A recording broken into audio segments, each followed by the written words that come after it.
The other big story right now is being whipped up along the coast. Hurricane Erin stirring up the surf and bringing dangerous conditions from Central Florida to New England. We have team coverage with Central Florida's most accurate weather team. Meteorologist Eric Burris is in Chopper 2 as those waves crash in. Let's start things off with meteorologist Cam Tran. Hey, Cam.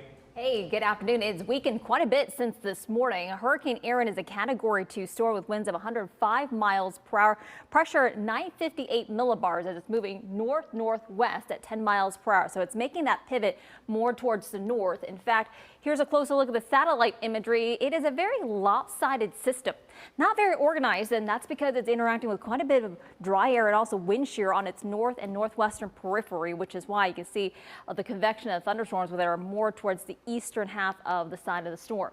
Taking a look at its current path, still maintaining its strength as a Category 2 hurricane well offshore. In fact, its closest approach will be more than 400 miles off the east of Cape Canaveral, again, well offshore. And then it starts to make that turn more east-northeasterly as we go into Thursday. And as we widen out the image, it will make that sharp curve to the east towards the northern Atlantic as we go into Friday and into the upcoming weekend, and also weakening.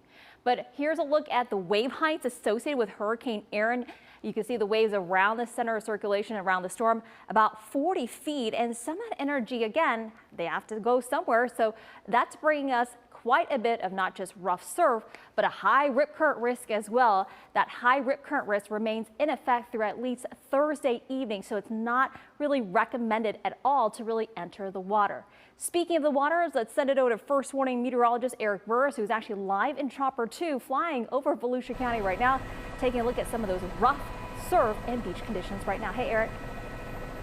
Hey there, Cam. Yeah, this afternoon is a bit of a different scenario versus when we were here for WESH 2 News at noon. Let me take you down. We are holding on station just over Daytona Beach, very close to the Main Street Pier there, and there's not much real estate right along the beach. As a matter of fact, you see no drivers except for the lifeguards, etc. But what we're watching is those channels of water kind of getting pulled back out. Now, this is kind of a setup that builds rip currents.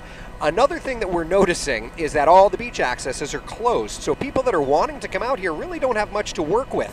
So wave action has been picking up over the course of the day today, and now offshore we're noticing whitecaps. Seas are going to continue to build, and by tomorrow, if we're out here, I suspect we're going to see a whole bunch of whitecaps. Seas very close to shoreline should run about 6, 7, 8 feet, even higher in spots, with breakers running about 4 to 6, 5 to 7 feet. And tomorrow we think is probably going to be the biggest wave action day along our East Coast beaches. But you can see just how churned up these ocean conditions are. It's not the setup to go into the water, and you see everybody that's along the shoreline is either at like ankle deep water or on the little bit of sand that we have. And of course, with all of the tourists coming in for the NASCAR races this weekend, it's very important to remember just how dangerous these rip currents, of course, can be. We will be reporting live all afternoon and evening long, but for now, that's the very latest high above Volusia County. Covering Daytona Beach and Chopper 2, I'm WESH 2 meteorologist Eric Burris, WESH 2 News. We'll check back in with you a little later on. Eric, thank you. Now, of course, is the time to prepare for the next storm. We're helping you with our Hurricane Survival Guide. You can check it out right now inside the WESH 2 News app and on WESH.com.